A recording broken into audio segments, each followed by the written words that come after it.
नमस्कार दोस्तों, मैं विजय तिवारी। स्वागत है आपका हमारे YouTube channel the book society में, जहां हम आज की क्लास में सब्जेक्ट कोड BHDLA 135 के चैप्टर नंबर 3 पार्ट 2 पर चर्चा करेंगे। इससे पहले इस चैप्टर की एक वीडियो ऑलरेडी चैनल पर अपलोड कर दी गई है, जहां हमने ये जाना था कि प्रयोजनमूलक भाषा का अर्थ क्या होता है, इसके साथ साथ इसकी संकल्पना क्या होती है, प्रयुक्ति का आधार क्या होता है, इसके विषय क्षेत्र क्या होते हैं। इन सब पे चर्चा हमने लास्ट लेक्चर में कर ली थी। तो अगर आपने उस लेक्चर को नहीं सुना है तो सबसे पहले उस लेक्चर को जरूर सुनिएगा। इसके साथ साथ यदि आप हमारे चैनल पर नए हैं तो चैनल से जरूर जुड़िए। तो चलिए शुरू करते हैं हम आज की क्लास।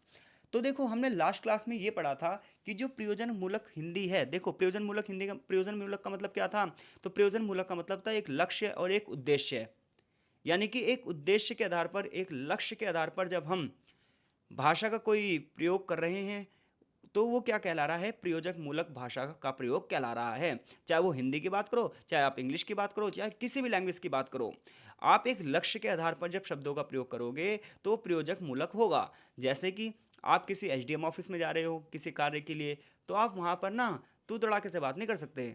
वहाँ पर आपको एक अलग शब्दों का प्रयोग करना पड़ेगा। तो ये सब चीज़ें हम लास्ट क्लास में चर्चा कर चुके हैं। तो हमने ये जाना था कि प्रयोजक मूलक जो हिंदी है उसके 7 विभिन्न प्रयोग हैं, और इन सातों प्रयोगों पर यहाँ चर्चा की जाएगी। तो सबसे पहला क्या है, हिंदी का व्यापारिक क्षेत्र या फिर वाणिज्य और व्यापार के क्षेत्र में हिंदी का प्रयोग कैसे होता है, यानी कि व्यापार के क्षेत्र में हिंदी भाषा का प्रयोग हम कैसे करते हैं। तो आज आप देख रहे हो डेली रूटीन में हम क्या हो रहा है, आज एक शब्द लगातार यूज हुआ जा रहा है कि हमें बिजनेसमैन बनना है, बिजनेसमैन बनना है, बिजनेसमैन बनना है। तो ऐसे में तो व्यापार का क्षेत्र है, वाणिज्य का क्षेत्र है, ये लगातार बढ़ता जा रहा है। जबकि पहले ऐसा नहीं था, मनुष्य कृषि करता था। आज जो औद्योगिक क्षेत्र है, आज जो व्यापारिक क्षेत्र है, वो लगातार बढ़ता जा रहा है। और ऐसे में समाज के सभी वर्ग इससे जुड़ते जा रहे हैं।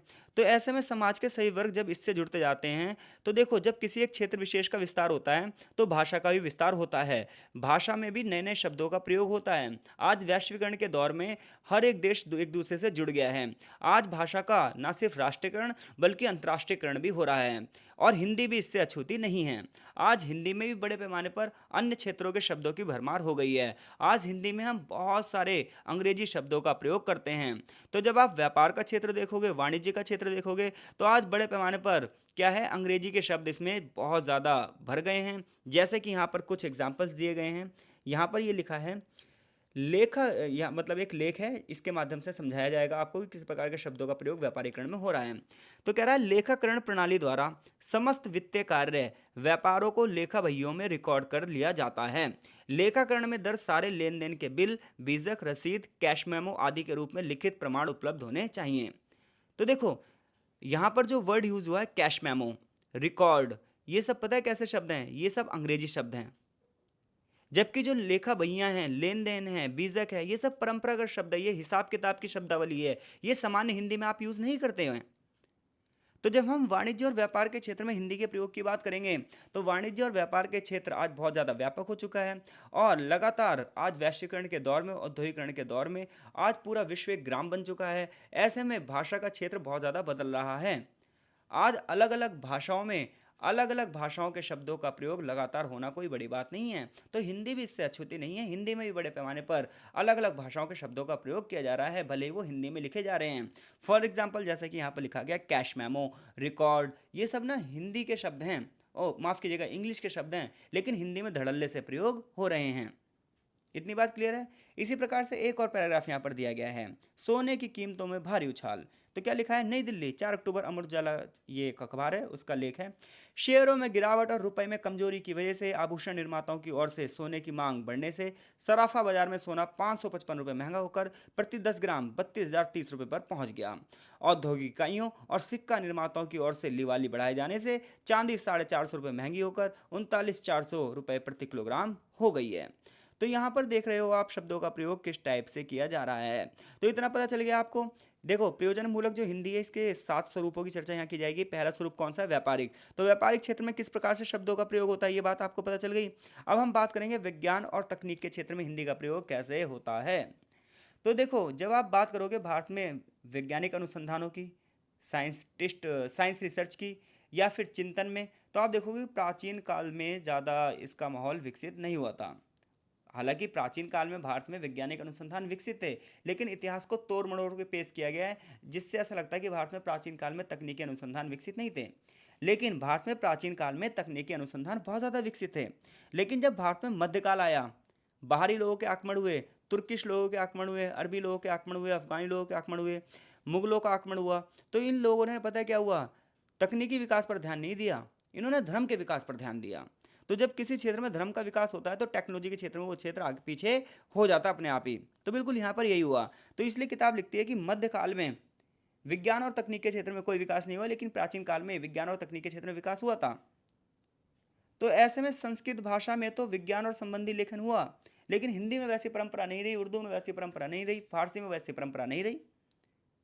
तो अगर आप प्राचीन संस्कृत लेख देखोगे, आप वेदों का अध्ययन करेंगे, आप पुराणों का अध्ययन करेंगे, तो आपको उसमें बहुत सारी वैज्ञानिक विधियों के बारे में पता चलेगा। आज जो बाहर के साइंटिस्ट हैं, इनके बारे में भी खुलासा होता है कि इन्होंने भी अपना जो ज्ञान का आधार है वो वेदों को बनाया है। लेकिन मध्यकाल में ना आपको ऐसा कोई भी ग्रंथ निकलेगा, ये भारत का बहुत बड़ा दुर्भाग्य है कि भारत में बाहरी लोगों का आक्रमण हुआ और इन लोगों ने भारत की पूरी नैया को डुबो दिया। इसने भारत के जो गर्व था, भारत का जो मान सम्मान था, उसे पूरी तरीके से डुबो दिया। और उसका परिणाम हिंदी पर भी दिखाई देता है। इसलिए हिंदी भाषा में आपको कोई भी वैज्ञानिक ग्रंथ दिखाई नहीं देगा। आधुनिक युग में आज पश्चिमी विज्ञान आगे बढ़ रहा है, पश्चिमी टेक्नोलॉजी आगे बढ़ रही है। ऐसे में भारत एक बहुत बड़ा क्षेत्र है, इसलिए हिंदी में वैज्ञानिक लेखन शुरू हो रहा है। लेकिन जब हिंदी में आप विज्ञान की शब्दावली देखोगे तो ये बहुत कठिन सी दिखाई देती है। ऐसा लगता है इंग्लिश आसान है, जैसे हाइड्रोजन वर्ड यूज़ कर रहे हैं, नाइट्रोजन वर्ड यूज़ कर रहे हैं, कैलोरी वर्ड यूज़ कर रहे हैं, तो ये थोड़े से कठिन दिखाई देते हैं। ये सब वैज्ञानिक शब्द हैं।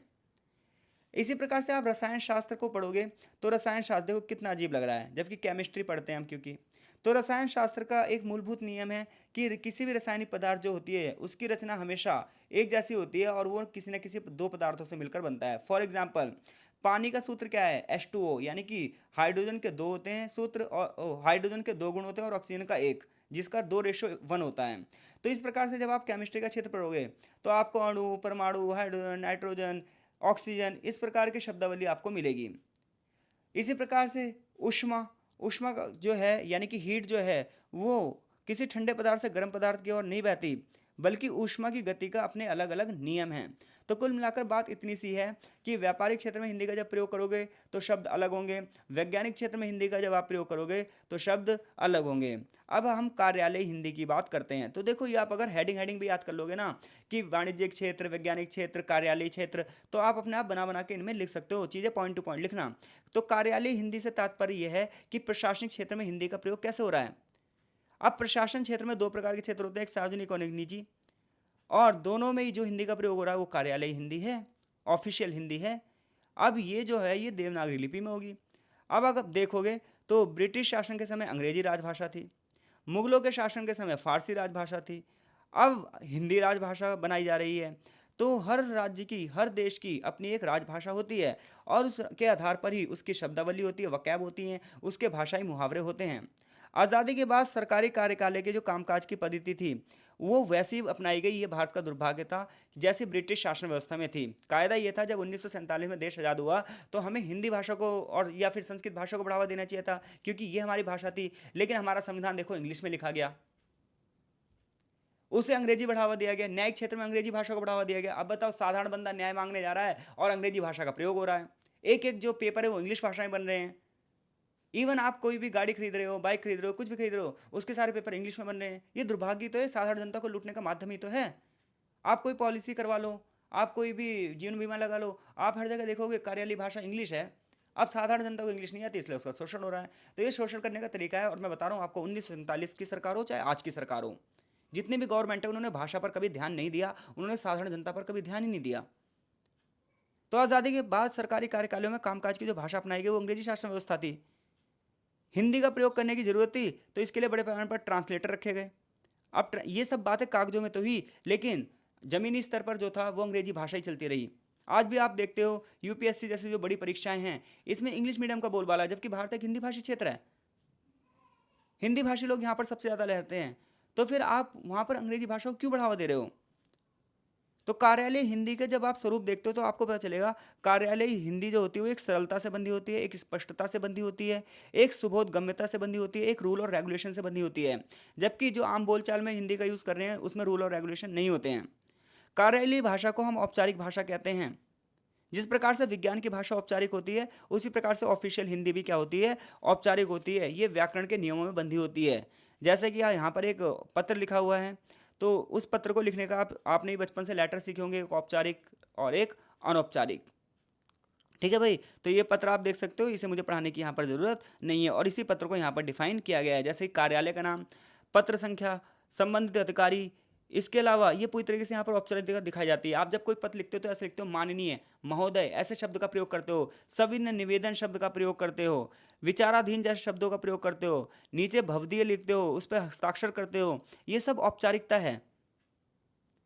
तो कार्यालय हिंदी में बड़े पैमाने पर किसका यूज़ होता है, औपचारिकता का यूज़ होता है, और इसके लिए अलग अलग शब्दों का भी प्रयोग होता है। अब हम बात कर रहे हैं कानून के क्षेत्र में हिंदी। अब तक हमने कहाँ कहाँ हम पढ़ क्या रहे हैं, क्वेश्चन आएगा प्रयोजन मूलक हिंदी के विविध स्वरूप बताओ। तो वाणिज्य और व्यापार के क्षेत्र में हिंदी, विज्ञान और तकनीक के क्षेत्र में हिंदी, कार्यालय के क्षेत्र में हिंदी पढ़ चुके हैं हम। अब हम पढ़ रहे हैं विधि के क्षेत्र में हिंदी। तो विधि की अगर बात करोगे, यानी कि कानून की बात करोगे, तो प्राचीन काल से लेकर वर्तमान तक कानून की भाषा समय समय पर बदलती रही है।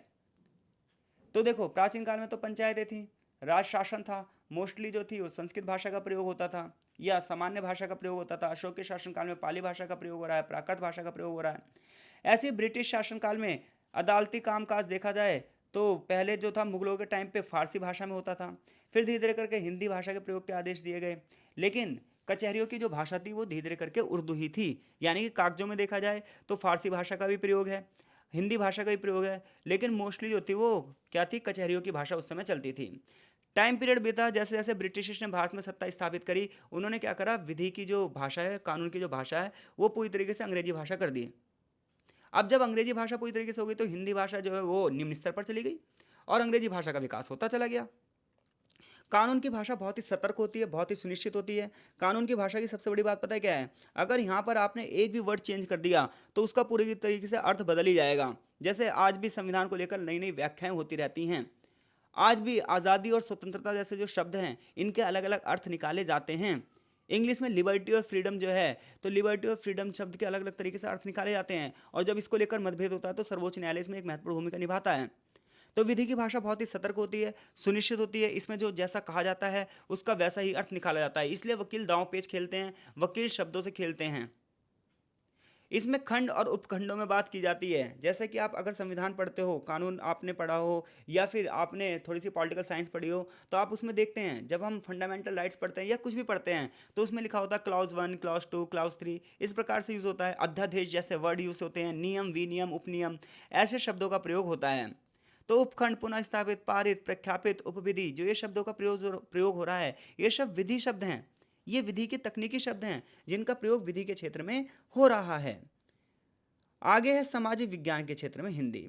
जब हम सामाजिक विज्ञान की बात करते हैं तो हम इसमें राजनीति, समाजशास्त्र, अर्थशास्त्र, हिस्ट्री यानी कि political science, sociology, economics, history, ऐसे विषयों की बात करते हैं। और हर विषय में अलग अलग तरीके से हिंदी का प्रयोग होता है। जैसे कि जब आप इतिहास की बात करोगे तो इसमें राष्ट्रवाद जैसे शब्दों का यूज़ होगा। जैसे कि यहाँ पे लिखा है कि राष्ट्रवादी इतिहास लेखन में स्वतंत्रता संघर्ष को वैचारिक आधार प्रदान करने के लिए और साम्राज्यवाद के आर्थिक नतीजों का विश्लेषण करने के लिए बहुत सारे लोगों ने महत्वपूर्ण भूमिका निभाई। तो जो यहाँ पर राष्ट्रवाद वर्ड आया, साम्राज्यवाद वर्ड आया, वैचारिक आधार वर्ड आया, ये जो वर्ड्स हैं ये कैसे क्षेत्र हैं, ये समाज विज्ञान के क्षेत्र हैं, लेकिन ये राजनीति में प्रयोग किए जा रहे हैं। तो जैसे राष्ट्रवाद शब्द हो गया, मैंने हाईलाइट कर रखा है भाई, सारी चीज़ें मैंने जितनी भी जो चीज़ें हैं वो मैंने हाईलाइट कर रखी हैं। तो राष्ट्रवाद, राष्ट्रवाद, साम्राज्यवादी, पूंजीवाद, मार्क्सवाद, वर्ग शोषण, ये सब राजनीति विज्ञान के क्षेत्र हैं जिनका बड़े पैमाने पर प्रयोग किया जाता है। तो राजनीतिक क्षेत्र की अगर बात करोगे, सामाजिक क्षेत्र की बात करोगे, तो देश प्रेम जैसे शब्द यूज होते हैं। राष्ट्र के प्रति आपका उद्देश्य क्या है, ऐसे वर्ड यूज होते हैं। राष्ट्र और राष्ट्रवाद जैसे शब्दों का प्रयोग होते हैं। तो ये जो शब्दों का प्रयोग हो रहा है ये सामाजिक विज्ञान का क्षेत्र है। तो प्रयोजक मूलक हिंदी के विभिन्न क्षेत्र हम पढ़ रहे हैं। पहला क्षेत्र कौन सा था भाई, व्यापारिक क्षेत्र। दूसरी हेडिंग क्या बनाओगे, वैज्ञानिक क्षेत्र। तीसरा कार्यालय क्षेत्र। चौथा विधि के क्षेत्र में हिंदी। पांचवा सामाजिक विज्ञान के क्षेत्र में हिंदी। छठा अब है संचार माध्यम के क्षेत्र में हिंदी। तो देखो, संचार मतलब मीडिया कम्युनिकेशन। जब मीडिया कम्युनिकेशन की बात करोगे आप तो ये दो टाइप की होती है, एक होती है प्रिंटिंग मीडिया और एक होती है इलेक्ट्रॉनिक मीडिया। प्रिंटिंग मीडिया में पत्र पत्रिकाएं यानी कि समाचार पत्र और मैगजीन्स आती हैं, किताबें आती हैं। जबकि इलेक्ट्रॉनिक मीडिया में आपको टीवी पर दिखाया जाता है, रेडियो पर सुनाया जाता है। तो ऐसे में आप देखोगे कि पत्र पत्रिकाओं में दैनिक अखबार होते हैं, साप्ताहिक अखबार होते हैं, 15-15 दिनों पर कुछ अखबार आते हैं, जबकि रेडियो और टेलीविज़न जो है इलेक्ट्रॉनिक मीडिया है। इवन आज तो इंटरनेट और टेक्नोलॉजी का क्षेत्र बहुत ज़्यादा बढ़ गया है, तो ऐसे में मीडिया का क्षेत्र भी बहुत ज़्यादा बढ़ गया है। लेकिन ऐसे में आप देखोगे कि अखबारों की भाषा अलग होती है, जबकि टीवी पर वही जो न्यूज़ दिखाई जाती है उसकी भाषा अलग होती है। इसमें ज़्यादातर सरल शब्दों का प्रयोग किया जाता है ताकि ज़्यादा से ज़्यादा लोगों को चीज़ें समझ में आ पाएँ। क्योंकि जो मुद्रित सामग्री हैं, जो अखबार हैं, जो मैगज़ीन हैं, इसमें जो चीज़ें हैं, जो इलेक्ट्रॉनिक मीडिया हैं, ये समाज के सभी वर्गों के साथ कम्युनिकेट कर रही हैं। समाज के सभी वर्गों के लिए न्यूज़ प्रकाशित कर रही हैं। ऐसे में इनका उद्देश्य होता है कि समाज के सभी वर्ग इसे समझ पाएँ। लेकिन इसे भी अलग-अलग तरीके से बाँटा गया है। जैसे कृषि क्षेत्र के लिए अगर समाचार होंगे तो उसमें कृषि क्षेत्र के लिए शब्दों का प्रयोग किया जाएगा। जबकि व्यापारिक जो समाचार होंगे जैसे कि बहुत सारे चैनल होते हैं वो व्यापार के लिए ही होते हैं। बहुत सारे अखबार जैसे द इकोनॉमिक्स टाइम है, मिंट है, इसमें मोस्टली जो है जो न्यूज़ होंगी वो किसकी होंगी? व्यापारिक क्षेत्र की होंगी, वाणिज्य के क्षेत्र होंगी, कला क्षेत्र होगा, खेल क्षेत्र होगा, मनोरंजन का क्षेत्र होगा। तो अलग-अलग आप अखबार में देखोगे तो अलग-अलग कॉलम बने होते हैं और हर कॉलम की अपनी एक अलग भाषा होती है। तो समाज संचार के साधनों में जो हिंदी होती है वो हमारे जीवन के सभी क्षेत्रों की बोलचाल से रिलेटेड होती है। उसमें सभी क्षेत्रों के शब्दों का प्रयोग किया जाता है। कभी भी आप एक अखबार देख लेना, तो एक अखबार में जो खेल वाला पेज होगा उसमें खेल वाले जो शब्द होंगे उनका प्रयोग किया जाएगा। देश विदेश दुनिया होंगे तो देश विदेश दुनिया जैसे शब्दों का प्रयोग किया जाएगा। मनोरंजन के क्षेत्र में मनोरंजन जैसे शब्दों का प्रयोग किया जाएगा। इसी प्रकार से जो एडिटोरियल आएगा उसमें अलग शब्दों का प्रयोग किया जाएगा। और जो सामान्य समाचार होंगे कि यहाँ पर ये हुआ, फलाने डम का ये हुआ, दंगे हुए, फसाद हुए, लड़ाई झगड़े हुए, उसने उसको मार दिया, वहाँ पर एक एक्सीडेंट हो गया, तो उनके जो शब्द होंगे वो अलग प्रकार से होंगे। अखबार की भाषा में सबसे बड़ी बात क्या है? सबसे बड़ी बात यह है कि एब्रीविएशन का भी यूज़ किया जाता है, जिसे हिंदी में बोलते हैं संक्षिप्त की। जैसे इंग्लिश में डॉक्टर को डीआर करके डॉट लगा देते हैं, एब्रीविएशन का निशान लगा देते हैं, ऐसे ही हिंदी में भी चलता है। भारतीय जनता पार्टी को हम क्या लिखते हैं? बीजेपी। बहुजन समाजवादी पार्टी को क्या लिखते हैं? बसपा। ठीक है? तो ऐसे शब्द आपको बहुत ज़्यादा मिलेंगे। जो मुहावरे हैं, लोकोक्तियाँ हैं, इनका भी बड़े पैमाने पर प्रयोग किया जाएगा।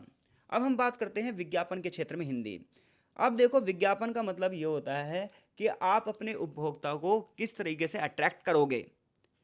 तो विज्ञापन के क्षेत्र में बड़े पैमाने पर इस प्रकार की भाषा का सरल भाषा का प्रयोग होता है ताकि जनता के को ज़्यादा से ज़्यादा चीज़ें समझ में आ सकें। तो चाहे पत्र हो, पत्रिकाएं हो, रेडियो हो, टेलीविज़न पर हो, इस पर आपने बहुत सारे विज्ञापन पढ़े होंगे, सुने होंगे, देखे होंगे और आज हमारी आदत बिल्कुल पड़ भी चुकी है इनकी। और अगर विज्ञापन ना हो तो हमें ऐसा लगता है कि यार कोई एक चीज़ क्या है, एब्सेंस है। आप दीवारों पर देखो, मार्गों पर देखो, रास्ते में चौराहों पर देखो, आपको बहुत सारे बोर्ड पोस्टर दिखेंगे, सिनेमा के पर्दे दिखेंगे। तो ऐसे में विज्ञापन के 3 रूप होते हैं, एक दृश्य जो दिखाई देता है, एक श्रव्य जो सुनाई देता है, एक मुद्रित जो हमें छपा हुआ दिखाई देता है। टेलीविज़न और सिनेमा के पर्दे पर तीनों चीज़ें दिखाई देती हैं, दृश्य भी, श्रव्य भी और मुद्रित भी। लेकिन समाचार पत्र, पत्रिकाओं, बोर्ड और पोस्टर में हमें पहले और तीसरे का यूज़ ज़्यादा दिखाई देता है और रेडियो पर दूसरे यानी कि श्रव्य, श्रव्य मतलब होता है सुनना। तो जब आप रेडियो सुनते हो तो रेडियो पर आपको इस प्रकार से विज्ञापन सुनाया जाता है कि आप उसे सुनकर ही फील करो, जबकि अखबार में लिखा हुआ भी दिखाई दिया जा सकता है और दृश्य भी दिखाई दिया जा सकता है। जैसे कि यहाँ पर कुछ जो हैं एग्जाम्पल दिखाए गए हैं, हॉकिंस लाइए और 40% ईंधन खर्च बचाइए। तो इस तरीके के जो एग्जाम्पल हैं, इस तरीके के जो विज्ञापन है, इससे हमें क्या पता चल रहा है? तो देखो चीज़ें तो छपी हुई हैं लेकिन हमें इसमें लिखा हुआ भी दिखाई दे रहा है और दृश्य भी दिखाई दे रहा है और दोनों चीज़ें हमें अट्रैक्ट कर रही हैं। इसके अलावा जो टाइप का प्रयोग है वो इस प्रकार से किया गया है ताकि फ़ॉन्ट अच्छा लगे और विज्ञापन और भी अच्छा हो। इसी प्रकार से आपने कुछ और भी ऐसे शब्द सुने होंगे, आयोडेक्स मलिए और काम पर चलिए। तो ये क्या है, शब्दों के साथ शब्द का प्रयोग किया जा रहा है लोगों को क्या करने के लिए, अट्रैक्ट करने के लिए। ऐसे ही आप एक और एग्जाम्पल देख सकते हो, कम पत्ती में ज़्यादा प्याले लेकर देखो बचत है प्यारे। तो नव वर्ष की हार्दिक शुभकामनाएं। तो ये विज्ञापन जो है लोगों को अट्रैक्ट करने के तरीके हैं और इसमें चित्रों का भी प्रयोग किया जाता है। चित्र भी देखो यहाँ पर बोल रहा है और शब्द भी बोल रहे हैं। जैसे यहाँ पर यूज़ हुआ है ज़्यादा पाले, तो ज़्यादा प्याले के साथ बचत प्यारे। तो इसके माध्यम से ना एक कविता का प्रयोग किया जा रहा है, तुकों का प्रयोग किया जा रहा है। हिंदी मोस्टली जहाँ जितने भी विज्ञापन है, जितने भी एडवर्टीजमेंट हैं, उसमें इस प्रकार की तुकबंदी होती रहती है। जैसे हम हाथ धोएं जरूर, बीमारी रहे कोसों दूर, बेटी छुए आकाश, बस मौके की तलाश, जब घर में हो शिक्षित नारी तो कुटुंब की है शिक्षा न्यारी। तो यानी कि विज्ञापन करते समय तुकबंदी भी की जा सकती है। जैसे पहले इस्तेमाल करें फिर विश्वास करें। तो ऐसे में तुक का प्रयोग भी बड़े पैमाने पर विज्ञापन के क्षेत्र में हो रहा है। ऐसे एक एग्जाम्पल और दिया है यहाँ पर, घर भर का है दुलारा हमारा प्यारा प्यारा। ऐसे गाने आपने रेडियो पर बहुत ज़्यादा सुने होंगे। अमूल दूध पीता है इंडिया, इस टाइप के आपने बहुत सारे सुने होंगे विज्ञापन। तो विज्ञापनों के माध्यम से आप देखते हो कि अलग अलग क्षेत्र में किस टाइप से विज्ञापन में भाषा का प्रयोग हो रहा है। ऐसे यहाँ पर शाल, इसका भी एक एग्जाम्पल दिया गया है। तो आपने ये पढ़ा कि हिंदी का जो प्रयोजन मूलक क्षेत्र है उसमें भाषा के किस प्रकार से रूपों का प्रयोग किया जा रहा है। तो वाणिज्य के क्षेत्र में, वैज्ञानिक के क्षेत्र में, कार्यालय क्षेत्र में, विधि के क्षेत्र में, सामाजिक विज्ञान के क्षेत्र में, इतना ही नहीं संचार माध्यम के क्षेत्र में, विज्ञापन के क्षेत्र में किस प्रकार से हिंदी का प्रयोग हो रहा है और किस प्रकार से शब्दों से खेला जा रहा है। आगे चैप्टर का एक लास्ट पैराग्राफ बचता है, यहाँ ये प्रश्न है, आप सभी प्रश्नों का उत्तर देने में सक्षम है, कोई दिक्कत हो तो आप कमेंट बॉक्स में कमेंट करें। अब हम बात कर रहे हैं कि प्रयोजन मूलक हिंदी और सामान्य हिंदी में क्या अंतर है। तो प्रयोजन मूलक हिंदी का मतलब तो आपको पता चल गया कि एक लक्ष्य के आधार पर जब हम भाषा का यूज़ करते हैं तो प्रयोजक मूलक हिंदी होती है, जबकि जो सामान्य हिंदी होती है वो नियमों और कानूनों में बंधी नहीं होती है। तो सबसे पहला अंतर तो औपचारिक और अनौपचारिकता का होता है। ठीक है भाई, भाषा का जो प्रयोग है, जो कार्यालयीय भाषा है या प्रयोजन मूलक भाषा है, ये औपचारिक भाषा होती है, और जो साधारण जीवन में हम भाषा का प्रयोग कर रहे हैं वो अनौपचारिक होती है। और आम बोलचाल की जो भाषा के शब्द हैं वो अलग होते हैं, जबकि जो प्रयोजक मूलक भाषा के शब्द होते हैं वो अलग होते हैं। प्रयोजक मूलक भाषा में घुमाव फिराव ज़्यादा होता है, जबकि आम बोलचाल की जो भाषा है उसमें उस प्रकार के शब्द बोले जाते हैं जो उस क्षेत्र में क्या हों, प्रसिद्ध हो और वहाँ के लोग उसे समझते हों। अब बात ये आती है कि प्रयोजक मूलक हिंदी और साहित्यिक हिंदी में क्या अंतर है। तो देखो, साहित्य हमारे जीवन का एक बहुत बड़ा भाग होता है। साहित्य की अगर बात करें तो किसी भाषा का विकास जब भी हो सकता है जब उस भाषा में साहित्य को लिखा जाए। साहित्य हमारी बुद्धि, साहित्य हमारे हृदय, साहित्य हमारी भावनाएं, इन सबको दिखाता है। कोई भी आप नॉवल पढ़िए या किसी भी साहित्यिक को पढ़िए, कालिदास के विचारों को पढ़िए आप, तो आपको पता चलेगा कि वो भाषा का सिर्फ एक पक्ष है, वो पूरी की पूरी भाषा को अपने यहाँ समावित नहीं कर रहा है। लेकिन जब हम प्रयोजक मूलक हिंदी की बात करते हैं तो प्रयोजक मूलक हिंदी का क्षेत्र व्यापक है, जबकि साहित्यिक जो क्षेत्र है वो एक सीमित क्षेत्र है। और व्यापक क्षेत्र होने की वजह से प्रयोजक मूलक हिंदी की जो चीज़ें हैं वो बढ़ जाती हैं। इसमें भाव कल्पना, अनुभूति, व्यंजना जो चीज़ें हैं ये बढ़ जाती हैं। इसके अलावा जो भाषा है उसमें जो शब्द हैं वो भी बहुत ज़्यादा बढ़ जाते हैं। आज जो हिंदी की शब्दावली इतनी ज़्यादा बढ़ गई है या किसी भी भाषा की वकैब्स जो इतनी बढ़ गई है, उसका कारण यही है कि उनके लक्ष्य अलग अलग हैं और वो अलग अलग तरीके से अलग अलग शब्दों का प्रयोग किए जाते हैं। वाक्य रचना के आधार पर भी इसी प्रकार के अंतर देखे जा सकते हैं। जो सामान्य हिंदी है, जो साहित्यिक हिंदी है, उसमें वाक्यों की रचना अलग प्रकार से होती है, जबकि प्रयोजक मूलक हिंदी में जो रचना है वो अलग तरीके से होती है। जब हम साहित्यिक स्तर पर बात करते हैं तो हम बात करते हैं कि उसमें रस होने चाहिए, उसमें भाव होने चाहिए, अलंकार होने चाहिए, समासों का प्रयोग होना चाहिए, जबकि प्रयोजक मूलक हिंदी इन सब चीज़ों से क्या होती है, अलग होती है। साहित्यकार अपने लेखन में प्रयोजक मूलक शब्दावली का आराम से प्रयोग कर सकता है, लेकिन प्रयोजन मूलक जो हिंदी है वो साहित्यिक क्षेत्र को प्रयोग नहीं कर सकती। अब आप व्यापारिक क्षेत्र में लिख रहे हो, आपका लक्ष्य व्यापारिक क्षेत्र है, आपका लक्ष्य कानूनी क्षेत्र है, आपका लक्ष्य वैज्ञानिक क्षेत्र है, तो आप उसमें समास और अलंकारों का प्रयोग करोगे क्या? जनता को समझ में ही नहीं आएगा। तो इससे पता चलता है कि साहित्यिक क्षेत्र और जो आपका प्रयोजक मूलक हिंदी का क्षेत्र है वो अलग अलग है। इसी प्रकार से सामान्य हिंदी और प्रयोजक मूलक हिंदी का क्षेत्र भी अलग अलग है। आगे इस चैप्टर का सारांश दिया है। आई होप सो चीज़ें आपको समझ में आ गई होंगी। तो कमेंट बॉक्स में कमेंट जरूर करो और टेलीग्राम ग्रुप से भी आप हमारे ऐड हो सकते हो। चैनल पर नए हो तो चैनल को सब्सक्राइब भी जरूर करो। मिलते हैं आपसे इस बुक के चैप्टर नंबर 4 में, तब तक के लिए आपका बहुत बहुत धन्यवाद।